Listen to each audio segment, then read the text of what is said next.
Welcome back to Switched to Linux.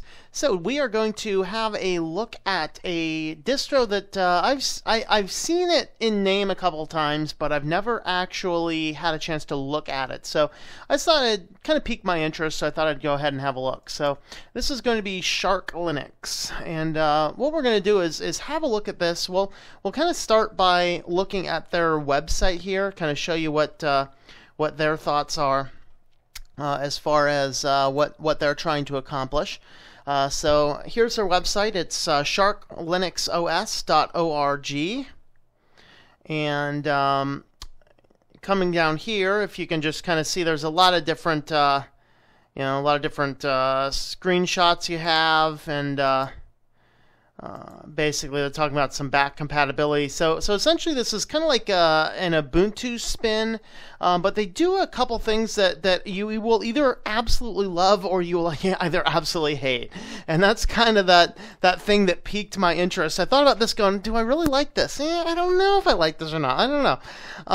Let's address what the things are they do, and then let's talk about, are those good things or not so good things, and kind of let you be the judge. I'm not going to make any absolutes on my thoughts on this because these are really the things down to it. So the biggest thing that really stands out about this compared to many other Linux distros is it will automatically update all of your software for you.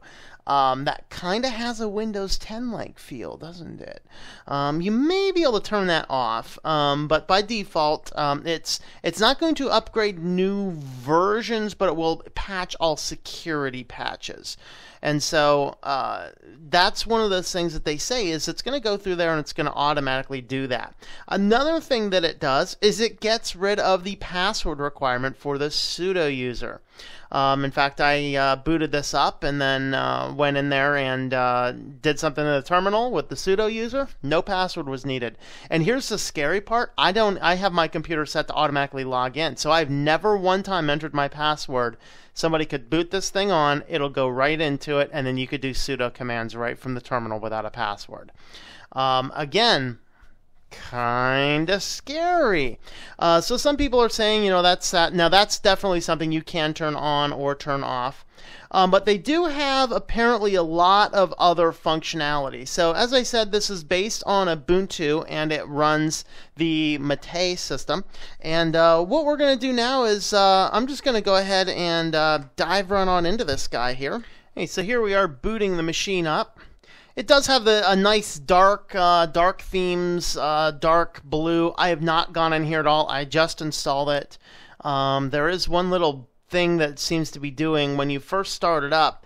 This is kind of a downfall to me, so if you're watching from the team, I turned it on and then it gets here configuring apt repo, and then it just kind of freezes here and just sticks here for like 5 minutes and the thing never goes anywhere. I eventually just went in and just right-clicked and closed it, honestly. I'm not sure what it's doing. It seems to be taking forever to do that. I left it sit for a while. Nothing happened. So I'm just going to go ahead and manually close that. So if you're on the team for this, watching this, what's going on with that? Can you fix it? I don't know. All right. Anyway, though, it is a very nice, attractive theme. I love the wallpaper here. It kind of gives you this underwater feel, which is great because we're talking about shark. I'd love to see some animated shark floating over here, but that's okay. We have our start menu here. As I said, this is built on Mate with the whisker menu, and this whisker menu is it is a very nice system as far as being able to see what's on here. I love the theming of this. It's very nice. And let's just go ahead and have a look at the first at the software they have installed. So there's your favorites. We'll start with Internet. So we have Dropbox. Oh, and by the way, let me go ahead and mention this here before we dive into this, is they do not take an Ubuntu-based philosophy whereby they're not concerned whether something is open source or closed source, and that's yet another controversial thing. So if you're wanting a Linux that doesn't really care if it's open source or not open source, just a free operating system, whatever, that you don't want to have to worry about updating and things like that, this kind of has that Windows-like feel. It doesn't care if it's open source or closed source. It automatically installs things. It'll inform you after it's done so. But regardless, this is just something to keep in mind. So we're starting in, and we have Dropbox, FileZilla, we have a Firefox web browser. Let's go ahead and check the version. This is a brand new version of this. Okay, let's go ahead and turn on our menu bar here and get down to our versions. So this is 55.0.1.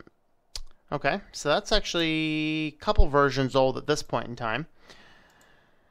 All right, so we have Dropbox, FileZilla, Google Chrome, an unstable version of Google Chrome. That's interesting.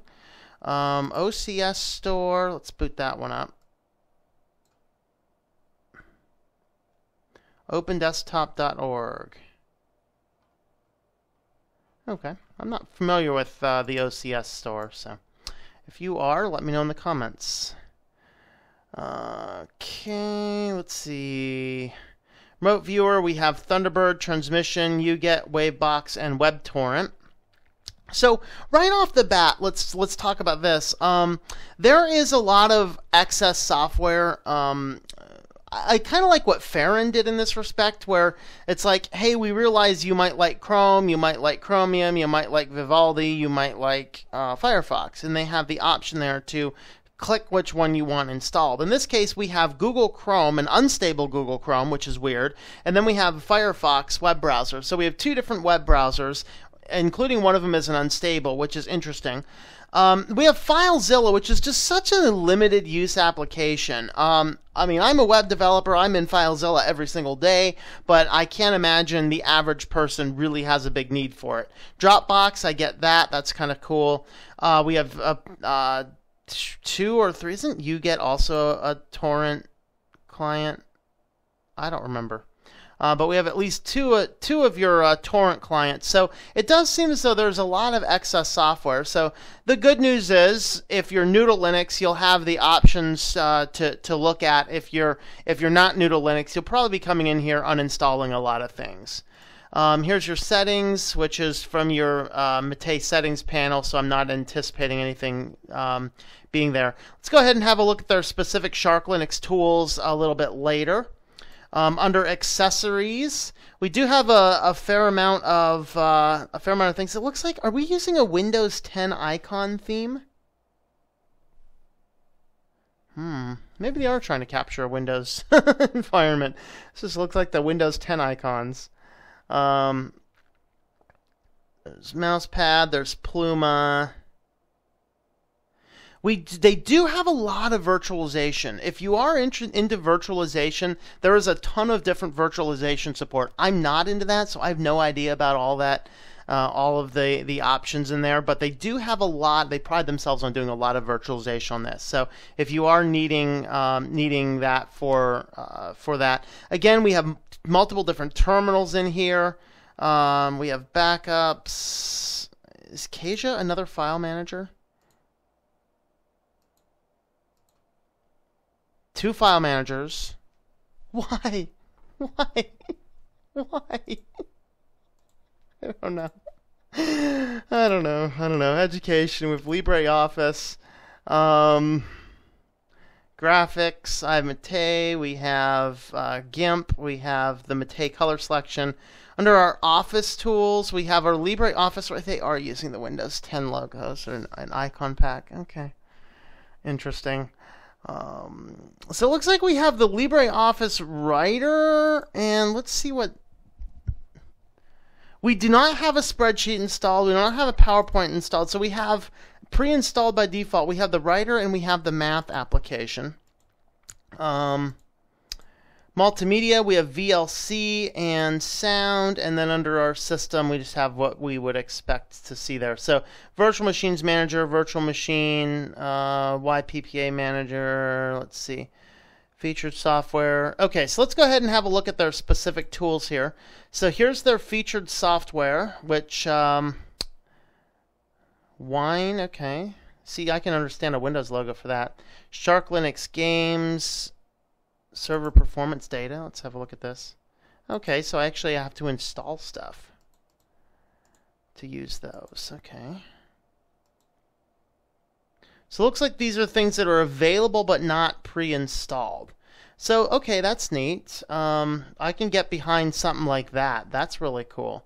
Let's see, so here's tools. Let's see what Google Drive does. Login, link to Google Drive account and sync, login, and generate an access code. So if you are into using your Google services and products, that's cool. We have the functionality and features already set for that. That's nice. PowerShell. Choose your desktops. Okay, so we can go with the Mate 1.8, or we could also go with the Deepin. Let's click that. Let's see what happens. Sure. Sure.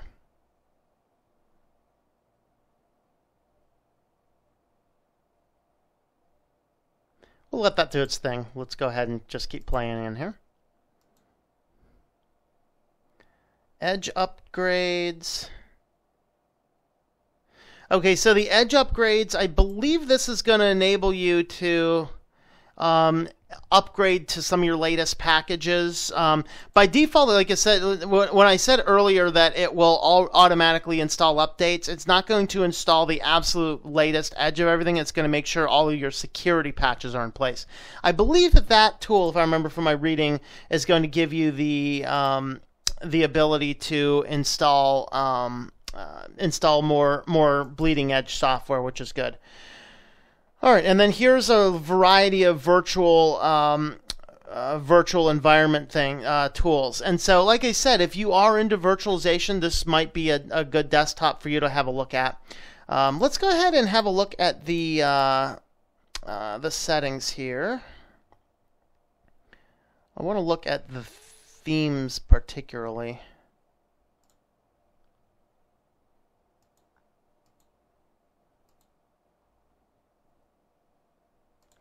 Okay, customize icons. So we are using the Shark Windows. So it's basically like Windows 10 icons with a variety, of other little things for those icons that are missing. We also have all of the basic themes, theme icons that you would anticipate. There's all your Mate ones, Mocha. Isn't Mocha also similar to the Windows? I can't remember. So there's a variety of different themes in there that you can choose from. That seems to be kind of stuck.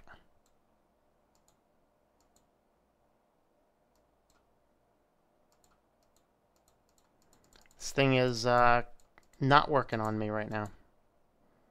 Close, just please close.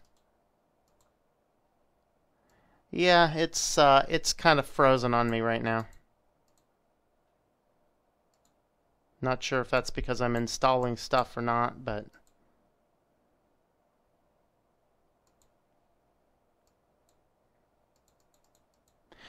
yeah, we seem to hit a snag in our system here.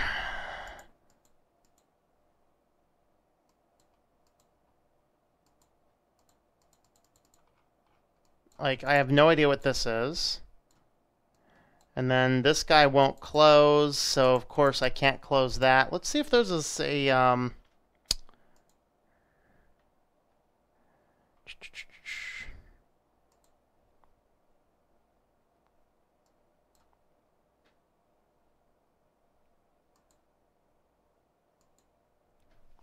I wonder if this is anything related to the issue with the app configurator just kept on freezing out on me as well. I'm wondering if we just have a lot of instability in the system here because none of these things are closing. Okay, that guy's still working, so that's good. Marco Polo, maybe? Hey, there it goes. Okay, finally caught up with itself. That was neat. Boy. That was interesting.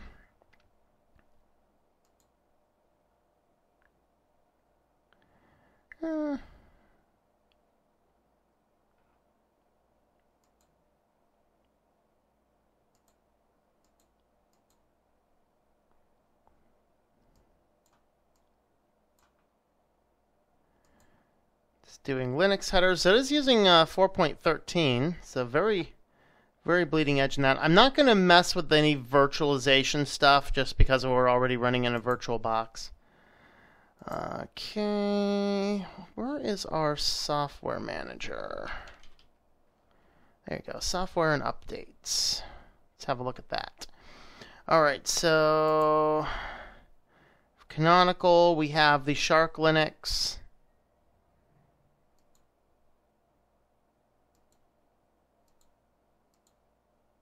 That's software and updates. What I'm looking for is installing software packages.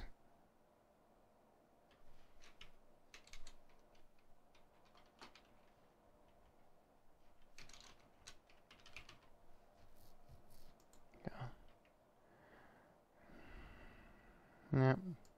It's just for Debs. System will now reboot. Okay, thank you.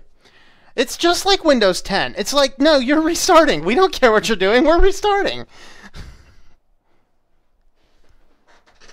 Hey, kitty, is this shark very much like that? Would you like to eat the shark? Would you like to eat the shark? Yeah, this thing just has too much of a Windows feel. It updates stuff automatically, tells me about it afterwards. It restarts itself automatically when it wants to, and well, I was hoping that we would have the ability to choose which desktop we wanted when we started. So we are now on Deepin.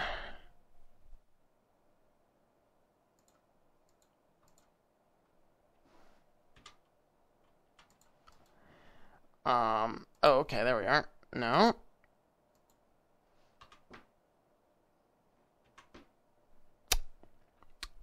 Well, having a desktop would be nice. Oh, there it goes. Okay, now we got our dock.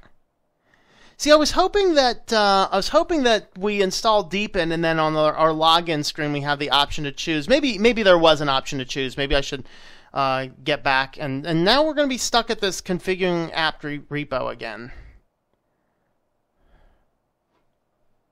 And it'll kind of stick here for a while. Let me go ahead and I'm going to log out. I'm going to see if I have the option of which desktop to pick. There we are. The SharkLinux Standard and Deepin. You can't see that. It's right above my...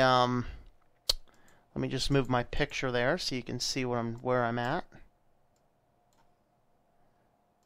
Okay, so on this particular login screen, if you come up to the very top up here with your date, you can choose your desktop environment. So we're going to go back to the standard. I really don't care for Deepin in that respect. So we're just going to go ahead and log in there. So now we're back to our Mate build again. So that's good. So that's kind of cool. It has a nice easy option that we can add the extra desktop, and that did work the way I was anticipating. I just didn't think to check for that the first time I was in there. All right, so and now it's kind of stuck with that again. We're just going to go ahead and leave that there. So what are my thoughts? What's my takeaway on this guy? This is an interesting spin. I'm really not sure what to think of it overall. I like the Mate environment. I like the theming they have, stuff like that. So it's not bad in that respect. I like the fact that we have a lot of these types of applications that a lot of modern computer users are still going to want to use, like your Google Docs integration and your Dropbox and things like that, which you can get with ICE packages on other distros as well. So this is another one. Apparently, they do have a lot of functionality going with your virtualization, which I didn't really explore very much on this, but they do say that they have a lot, and they do have a lot of virtualization tools in here as well. So if you are a Windows person and you're looking to jump over to Linux and you want to keep some of that familiarity to Windows, this might not be a bad system. It's going to automatically install your security updates for you. It's going to automatically restart when it wants to, apparently. Hopefully that was just a weird fluke with the desktop environments. But it will get all those updates in place to make sure your system's always secure and you don't actually have to do that. So that has the Windows feel. Now the downsides, of course, every one of those upsides for some person is a downside for someone else. And so the downsides about all those is you might need to stay on a certain version of a software package intentionally, and that's something that you might need to consider. And with that respect, that auto updating, it will pose a challenge for you. Also, the fact that it restarted automatically without any warning or anything else was completely unwarranted. Again, I don't know if that's because I was installing the desktop environment or whatever else. And then, I don't know, this guy here that's stuck on the screen to start with, every time I boot this guy on, it's configuring apt repo, and it's just kind of stuck here. And so it seems to me like there's some things that they need to fix in this yet, but I just don't know what they are. Also, the fact we have multiple different applications for the same function is a little bit more on the goofier side. It's not an excessive amount like we saw in some distros, but it certainly is more than it probably should be. And then they have some weird applications like why is FileZilla in here? That's a niche application. You really only install that if you need to. Google Chrome is here, which if you want to install it, that's fine, but why install the unstable version? That also seems weird to me. Just like it's not very well thought out. And I still can't find where's the software manager, other than, unless it's the OCS store. Let's see if I can, is it AppGrid? Oh, okay, that's right. AppGrid is this. All right, so we actually have to, when we log into this, we actually have to agree to something. Let's see what we're agreeing to, shall we? I like reading these things.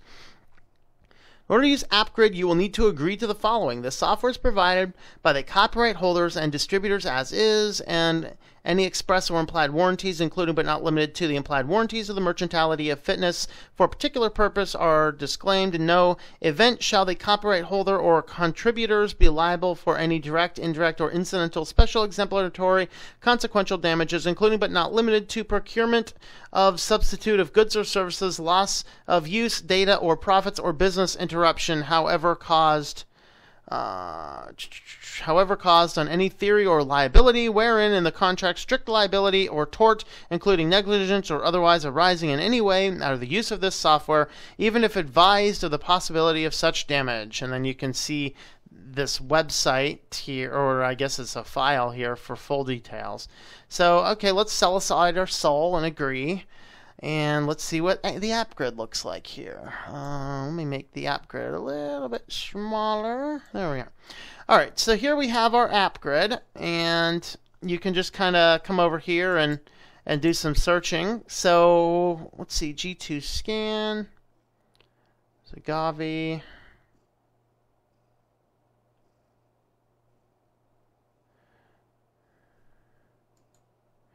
There's a lot of different things in here. Let's see. There's top rated. So here's your installed applications. So we could actually come over here and see what's in here. Another interesting thing is the Firefox is a few versions old still, and that's something that's a little interesting. And here's by categories. So let's look at productivity. Let's do a search.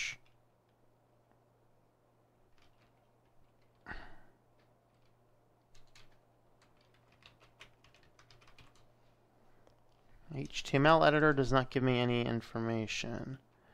Let's go with Bluefish. I can't. What? Alright.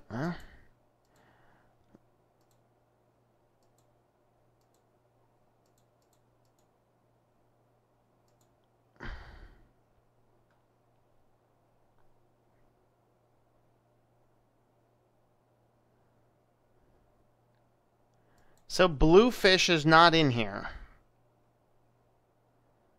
Okay. Or am I still uninstalled? Maybe I'm still uninstalled. There we are. There's Bluefish Editor.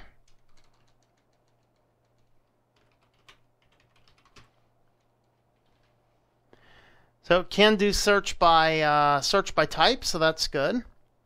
Let's go ahead and see how this guy works. Here's my install button, so we're going ahead to install. So it does need the password to install something. Okay.